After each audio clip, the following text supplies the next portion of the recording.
Jake Martinez pulled his moving truck into the driveway of his new house on Maple Street. The house was perfect with its white walls and green lawn. His wife Amy stepped out of their car, holding their twin daughters Sophia and Emma. The girls were only 3 years old and looked excited about their new home. "This is it," Jake said with a smile. "Our dream house." Amy looked around the neighborhood. All the houses looked nice and clean. The lawns were cut perfectly, and the driveways were spotless. It seemed like a great place to raise their children. Jake worked as a software engineer for a big tech company. He made good money and could work from home most days. That was one reason they picked this house. It had a nice office where Jake could work on his computer and talk to clients around the world. The family had saved money for years to buy this house. Jake also spent extra money on special things for their home. He put solar panels on the roof to make electricity from the sun. This would help them save money on power bills and help the environment too. Jake's biggest purchase was his new car. It was a shiny black Tesla Model S that cost him $95,000. The car was electric and very quiet. Jake loved driving it and felt proud when neighbors looked at it. After moving their things into the house, Jake decided to set up a charging station for his Tesla. The car needed to be plugged in every night to charge its battery. Jake hired an electrician to install the charger in his driveway. It looked like a small white box on a pole. Jake made sure to get all the right permits from the city before installing the charger. He followed all the rules and even checked the neighborhood HOA guidelines. The papers said homeowners could make improvements to their homes as long as they got proper permits.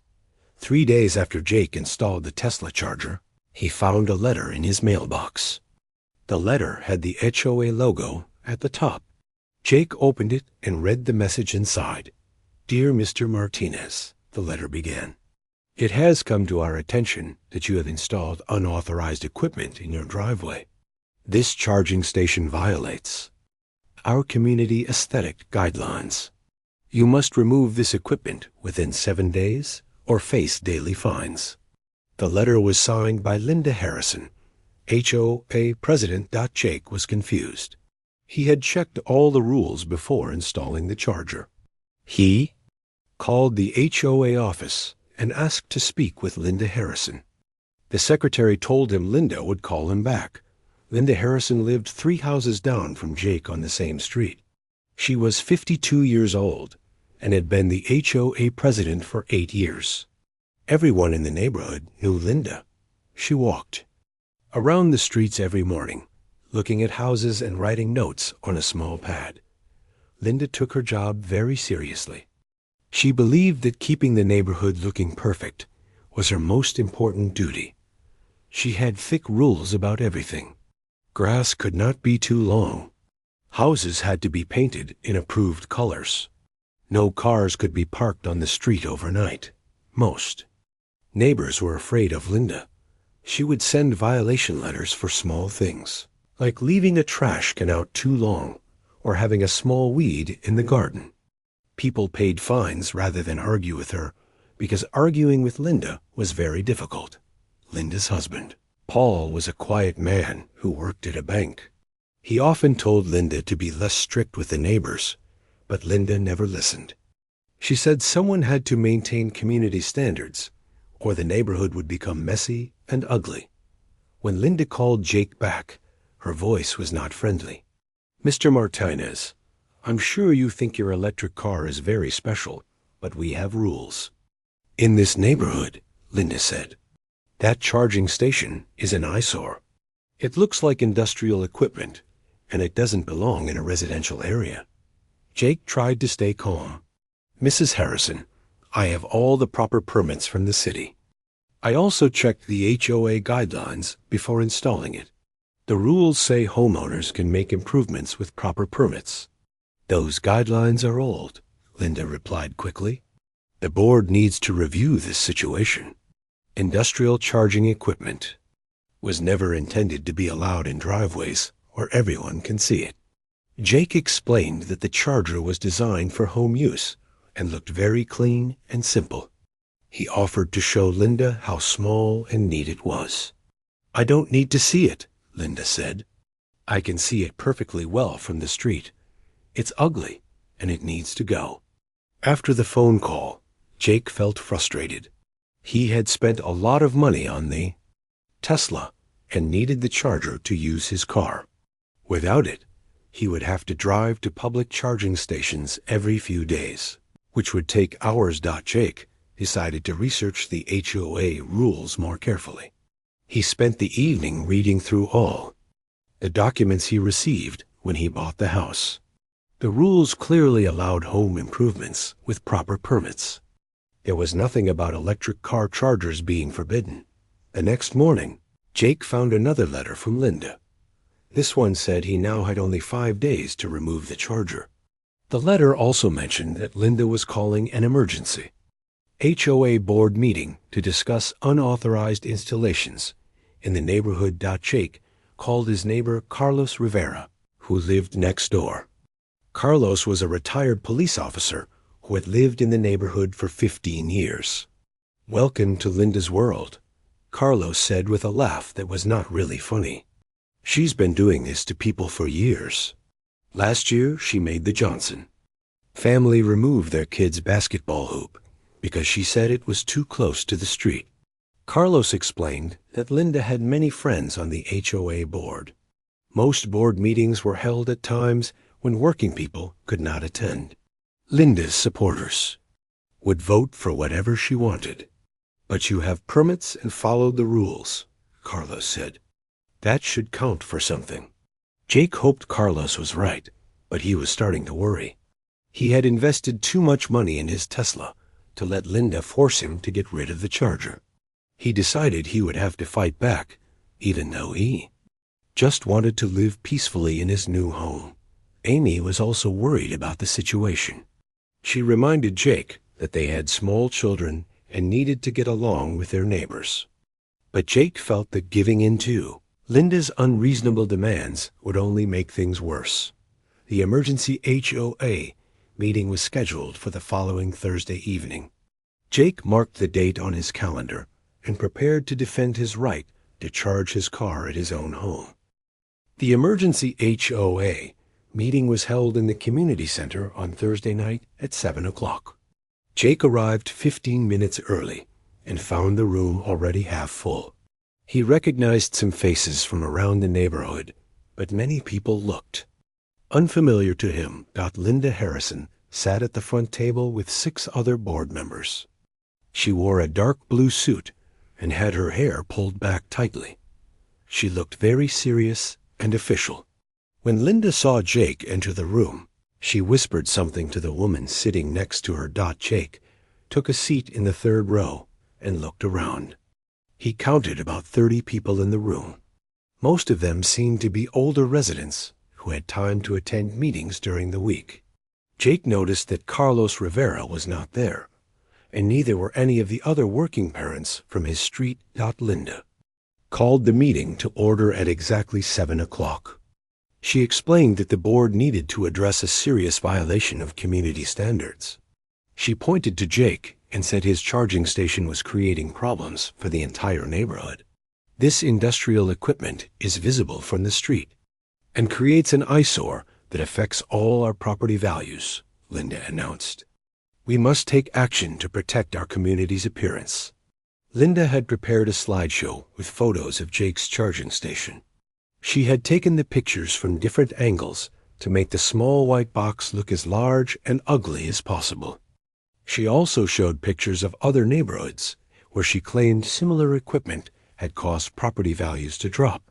When Linda finished her presentation, she opened the floor for comments. 3 of her supporters spoke first.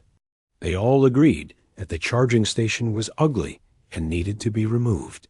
One woman complained that electric cars were too quiet and dangerous for children, who might not hear them coming. Finally, Jake was allowed to speak.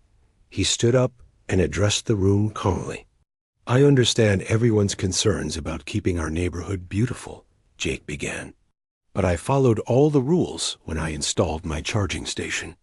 I have city permits, and the HOA guidelines clearly allow home improvements with proper permits. Jake explained that his charging station was designed specifically for residential use. It was no bigger than a mailbox and much smaller than the large garbage bins everyone kept in their driveways. He also mentioned that electric cars were becoming more common, and the neighborhood should prepare for the future. My Tesla is quiet and clean, Jake said. It doesn't create any noise or pollution. The charging station only works when my car is plugged in, and it automatically shuts off when charging is complete. A few people in the audience nodded their heads, but Linda's supporters looked angry. One man shouted that Jake should have asked permission before installing anything, even with city permits. Linda stood up and cut off the discussion. She said the board would vote on a new rule amendment that would require all electric vehicle charging equipment to be completely hidden from street view. The amendment would apply to all current and future installations. The vote was 7-4 in favor of Linda's amendment. Jake was given 30 days to modify his installation or face daily fines of $50. If he did not comply after 60 days, the HOA could force him to remove the equipment entirely. After the meeting, Jake felt defeated. He had followed all the rules, but Linda had simply changed the rules to target him specifically. As he walked to his car, an elderly man approached him. "I'm Frank Shunn," the man said quietly. "I live on Oak Street. Linda did the same thing to me 2 years ago with my garden fence. I ended up paying $8,000 in fines because I couldn't afford to fight her." Frank explained that Linda targeted people who were new to the neighborhood or anyone who seemed different. She had forced several families to make expensive changes to their homes over minor issues. "She's very powerful," Frank warned. "She has friends on the city council and knows all the local contractors. Be careful." Jake thanked Frank for the warning and drove home feeling worried. He told Amy about the meeting and the new rule that specifically targeted their charging station. "Maybe we should just comply," Amy suggested. "We could build a fence or something to hide the charger." Jake knew Amy was trying to avoid conflict, but he felt angry about the unfair treatment. Still, he loved his family more than he loved fighting.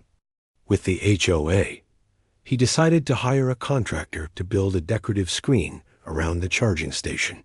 The contractor, Mike Johnson, came to look at the job the next day.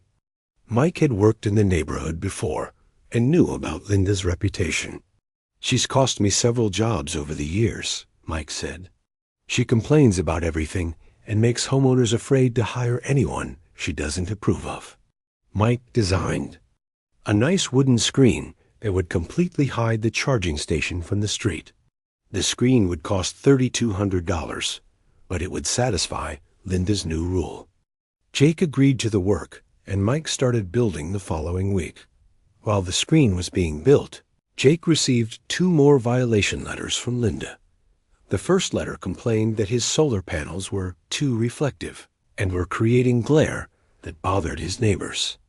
The second letter said he had a small brown patch in his front lawn that violated the landscaping standards. Jake was confused about the solar panel complaint.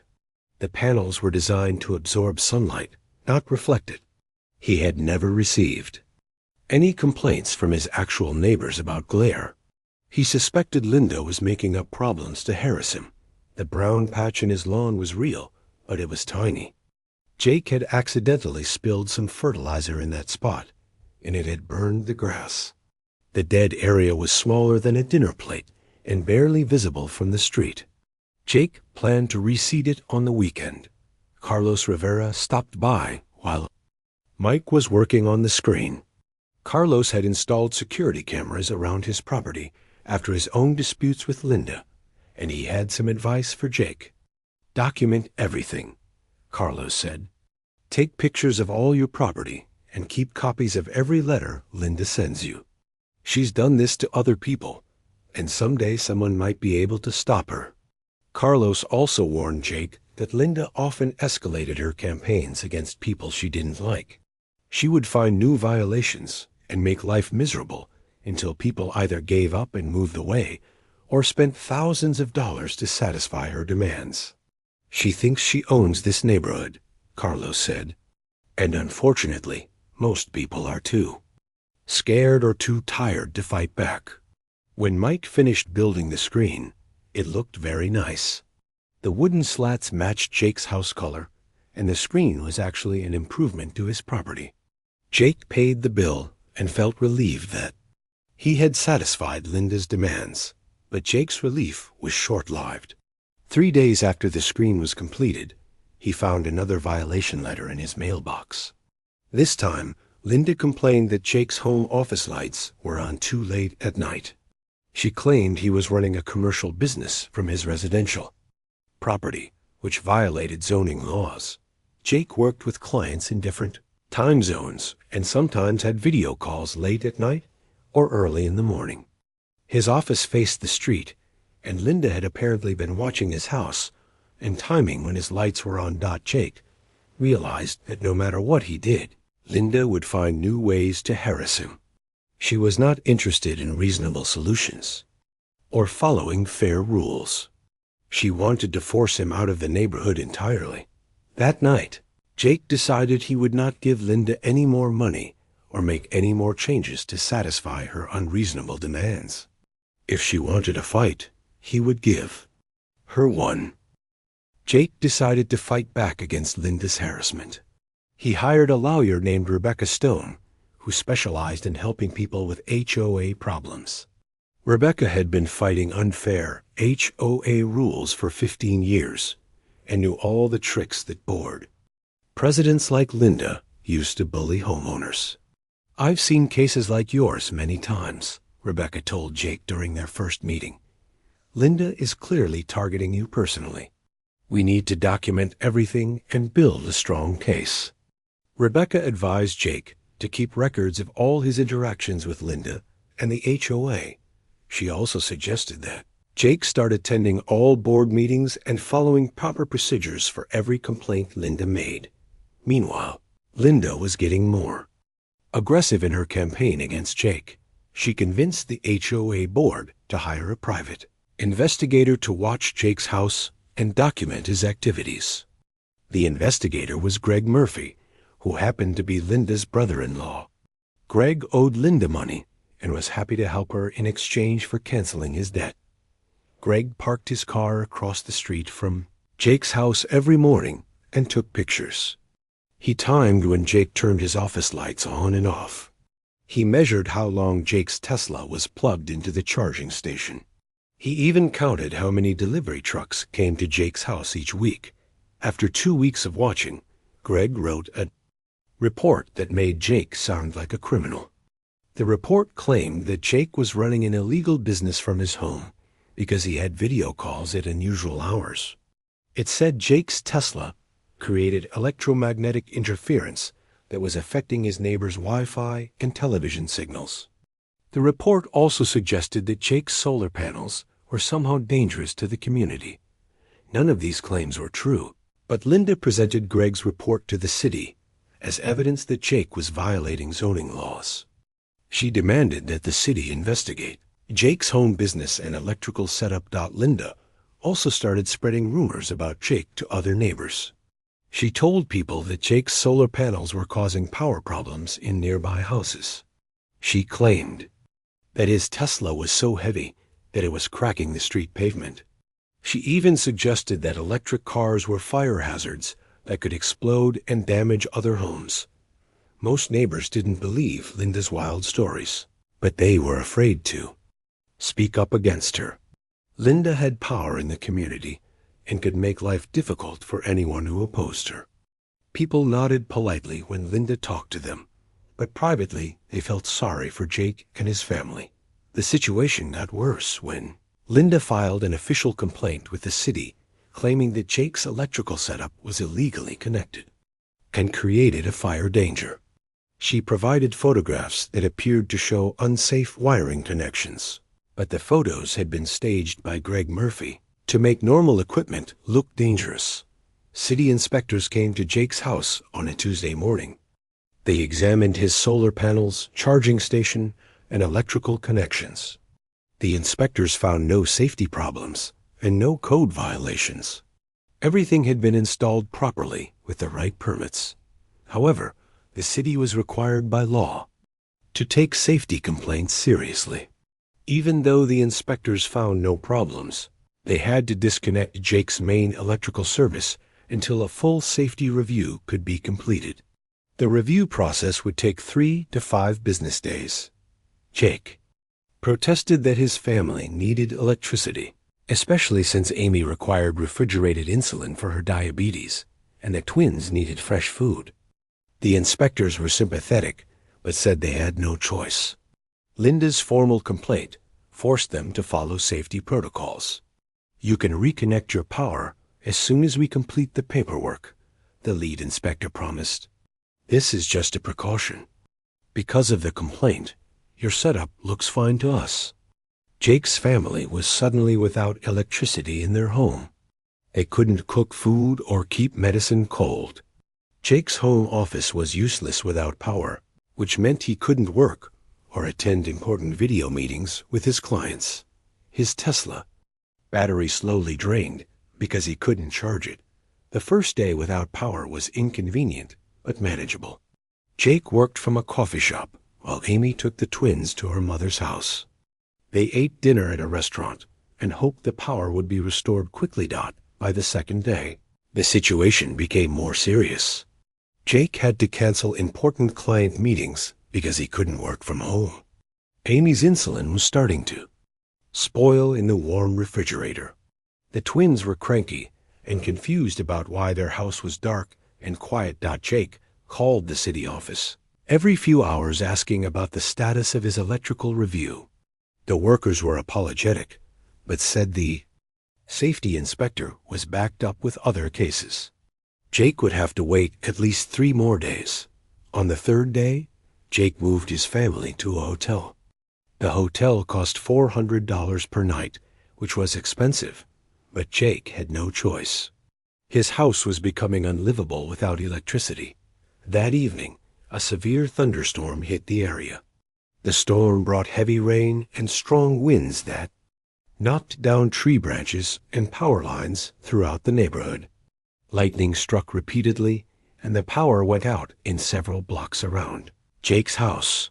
The storm also created dangerous electrical surges when the main power came back on. Most houses in the neighborhood had proper surge protection, but Jake's house was vulnerable because of the emergency disconnection that Linda had forced. The hasty disconnection had left some wiring exposed and unprotected. Around midnight, lightning struck a transformer near Jake's street. The electrical surge that followed was powerful enough to start a fire in Jake's garage. The exposed wiring that resulted from Linda's complaint caught fire and quickly spread to nearby storage boxes and his workbench. Jake's neighbor Carlos saw the flames and called the fire department immediately.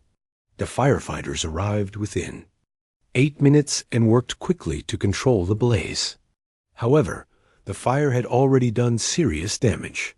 Jake's Tesla was completely destroyed. The beautiful black car that had cost him $95,000 was now a burned wreck of melted metal and plastic. The garage structure was heavily damaged, and many of Jake's tools and personal belongings were destroyed by smoke and water. The fire investigator arrived the next morning to determine what had caused the blaze. After examining the scene carefully, the investigator concluded that the fire started because of the electrical disconnection that Linda's complaint had forced. The emergency disconnection had created unsafe conditions that made the garage vulnerable to the storm surge. This fire wouldn't have happened if the electrical system had been properly connected, the investigator told Jake. The exposed wiring was directly caused by the disconnection order. Jake felt sick as he looked at his destroyed car and damaged garage. All of this destruction had happened because Linda filed a false complaint about his electrical system. The city inspectors had found no problems, but Linda's harassment had created the dangerous conditions that led to the fire. When Linda heard about the fire, she actually seemed pleased. She told several neighbors that the fire proved she was right about Jake's electrical setup being dangerous. She claimed that Jake was lucky the fire hadn't spread to other houses and hurt innocent people. "This is what happens when people don't follow the rules," Linda announced at the neighborhood. Mailboxes. Maybe now he'll learn to respect community standards.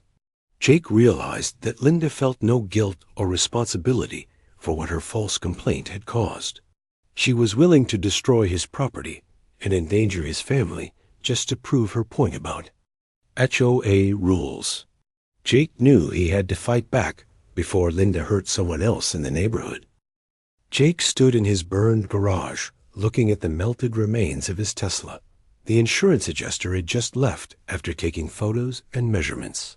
Jake felt angry and determined to make Linda pay for what she had done to his family, Rebecca. Stone arrived at Jake's house that afternoon to see the damage. She walked around the garage, taking her own pictures and asking detailed questions about everything that had happened. Rebecca had handled many HOA cases, but she had never seen harassment lead to property destruction like this. "This is beyond typical HOA bullying," Rebecca told Jake.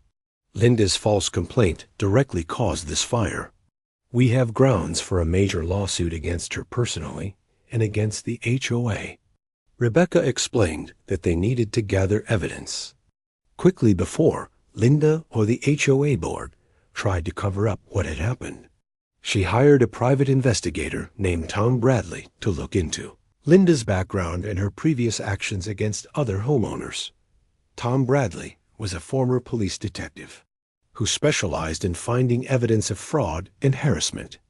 He started by interviewing neighbors who had been targeted by Linda in the past. Tom discovered that Linda's pattern of abuse went back many years and had affected many families. Frank Chun was Tom's first interview. Frank showed Tom all the violation letters he had received from Linda over a 2-year period. Linda had fined Frank $8,000 for a garden fence that was actually built according to HOA specifications. Frank had paid the fines because he couldn't afford to hire a lawyer. "She made my life miserable," Frank told Tom. "Every week there was a new complaint. My fence was too high, then too low. My mailbox was the wrong color. My grass was too long, then too short. She would drive by my house every morning looking for problems." Tom also interviewed Betty Walsh, an elderly widow who lived on Pine Street. Linda had targeted Betty because her late husband's workshop in the backyard violated residential use rules. Linda forced Betty to tear down the workshop where her husband had built furniture for their grandchildren. "I spent $12,000 removing that workshop," Betty said with tears in her eyes. "It was the last thing I had left of my husband." But Linda said it was ugly and had to go. Tom discovered that Linda had targeted at least 9 different families over her 8 years as HOA president. The pattern was always the same. Linda would find small violations, then escalate them into major problems until families either paid large fines or moved away from the neighborhood. While Tom interviewed neighbors, Rebecca investigated Linda's management of HOA finances. She requested all financial records from the past 3 years and found several suspicious payments. Linda had approved contracts with companies owned by her relatives without getting competing bids. Greg Murphy's investigation services had been paid $4,700 over 2 years, even though most HOA communities never needed private investigators. Linda's nephew Danny Harrison ran a landscaping company that received HOA contracts worth $32,000. The contracts were significantly higher than normal market rates for similar work. Rebecca also found that Linda had used HOA money to pay for legal fees in her personal disputes with homeowners. When Frank Chun had threatened to sue over his fence violations, Linda used community funds to hire a lawyer to defend her personal actions. Linda has been stealing from the HOA for years, Rebecca explained to Jake. She's used community money as her personal checking account to pay for her harassment campaign against neighbors. The most important evidence came from Carlos Rivera's security cameras. Carlos had installed cameras around his property after his own disputes with Linda, and the cameras had captured Linda and Greg Murphy staging the fake electrical photos. They submitted to the city. The camera footage showed Linda and Greg going onto Jake's property without permission at night. They disconnected some electrical connections and took photos to make normal wiring look dangerous. Then they reconnected everything and left. The timestamp on the video was 3 days before Linda filed her complaint with the city. "This is fraud and trespassing," Rebecca said when she saw the video. Linda knowingly filed false reports with city officials. That's a criminal offense. Rebecca also found evidence that Linda had violated multiple HOA bylaws in her campaign against Jake. She had held improper meetings without notifying all board members. She had made spending decisions without board approval. She had used HOA resources for personal vendettas against individual homeowners. Jake's insurance company completed their investigation and agreed that Linda's false complaint had directly caused the fire. They would pay Jake's claim for the Tesla and garage damage, but they also planned to sue Linda to recover their costs. The total insurance payout was $127,000. Rebecca prepared a comprehensive lawsuit against Linda, the HOA, and several board members. The lawsuit claimed harassment, property damage, fraud, and violation of Jake's civil rights. Rebecca asked for $250,000 in damages plus attorney fees. At the same time, Rebecca filed complaints with the state attorney general about the HOA financial irregularities. She also contacted the local district attorney about Linda's insurance fraud and filing false reports with city officials. The HOA's insurance company received notice of the lawsuit and immediately investigated Linda's actions. When they saw the evidence of fraud and financial misconduct, they made a quick decision. Linda was removed from her position as HOA president and banned from serving on the board in the future. An emergency audit of HOA finances revealed that Linda had misappropriated $67,000 over her tenure as president. The money had gone to pay her relatives' companies, her personal legal fees, and other expenses that should never have been paid with community funds. Tom Bradley's investigation also uncovered Linda's previous harassment victims and helped Rebecca organize them into a class action lawsuit. Frank Chun, Betty Walsh, Carlos Rivera, and 4 other families joined the case against Linda and the HOA. Linda thought she was untouchable, Tom explained to Jake. She never expected anyone to fight back with lawyers and investigators. Most people just paid her demands and tried to avoid conflict. The publicity from Jake's case attracted attention from local news reporters. A television station decided to investigate HOA abuse in the area and interviewed several of Linda's victims. The news story showed Linda's house and mentioned her by name as an example of HOA board corruption. Linda's husband Paul was shocked when he learned the full extent of his wife's actions. Paul had known that Linda was strict about neighborhood rules, but he didn't realize she was committing fraud and destroying people's property. "I had no idea it had gone this far," Paul told Rebecca during a private meeting. "Linda became obsessed with controlling everyone in the neighborhood. I tried to talk to her, but she wouldn't listen to me." Paul agreed to cooperate with the investigation and provide testimony about Linda's behavior at home. He revealed that Linda kept detailed files on every neighbor and spent hours each day looking for violations to report. The evidence against Linda was overwhelming. She had committed fraud, harassment, theft, and filing false reports. Her actions had cost Jake his car and garage, and had cost other neighbors thousands of dollars in unnecessary fines and modifications. Jake felt satisfied that justice was finally coming for Linda. She had used her power to hurt innocent families for years, but now she would face the consequences of her actions. The investigation was complete, and it was time for Linda to pay for what she had done. Jake's revenge against Linda Harrison began with a coordinated legal attack that would destroy her financially and socially. Rebecca Stone filed the comprehensive lawsuit on a Monday morning, and by that afternoon, Linda received multiple legal documents that would change her life forever. The first lawsuit was Jake's personal case against Linda for $250,000. The charges included harassment, property damage, fraud, and violation of civil rights. The lawsuit detailed every violation letter Linda had sent, every false complaint she had filed, and the security camera evidence showing her staging fake photos. A second lawsuit was the class action case organized by Rebecca on behalf of all Linda's victims. Frank Chun, Betty Walsh, Carlos Rivera, and 6 other families joined together to sue Linda and the HOA for systematic harassment and financial abuse. The class action sought $400,000 in damages. Linda was also served with a criminal complaint filed by the district attorney's office. The charges included insurance fraud, filing false police reports, theft of HOA funds, and criminal trespass. If convicted, Linda could face up to 5 years in prison and heavy fines.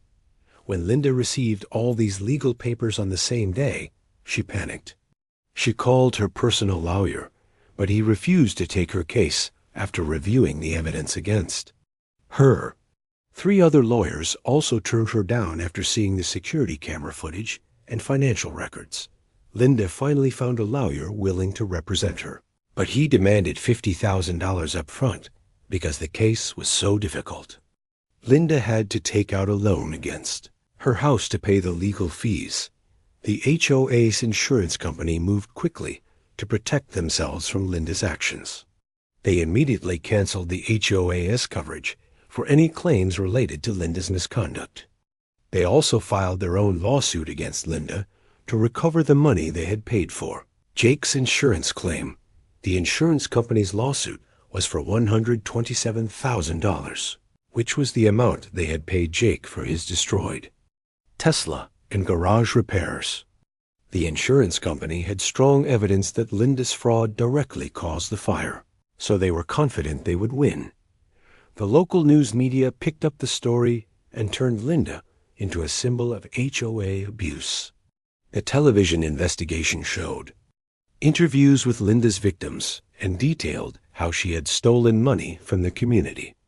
The story was shared thousands of times on social media, and Linda's photo appeared on news websites across the country. Linda could not leave her house without neighbors staring at her. People she had harassed for years now looked at her with satisfaction, knowing that justice was finally coming. Children in the neighborhood were told by their parents to stay away from the mean HOA lady who hurt people. Paul Harrison was humiliated by his wife's actions and the public attention they had brought to his family. He filed for divorce and moved out of their house within 2 weeks of the lawsuits being filed. Paul also agreed to testify against Linda in all the legal cases. "I can't be married to someone who destroys other people's lives for fun," Paul told Rebecca during his deposition. Linda became a different person when she got power over the neighbors. She was obsessed with finding violations and punishing people. Paul's testimony was devastating to Linda's defense. He revealed that Linda kept detailed files on every neighbor and planned her harassment campaigns weeks in advance. He also confirmed that Linda had used HOA money for personal expenses and had lied to the board about many of her actions.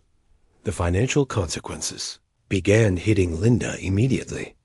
Her homeowner's insurance company canceled her policy after learning about the fraud conviction.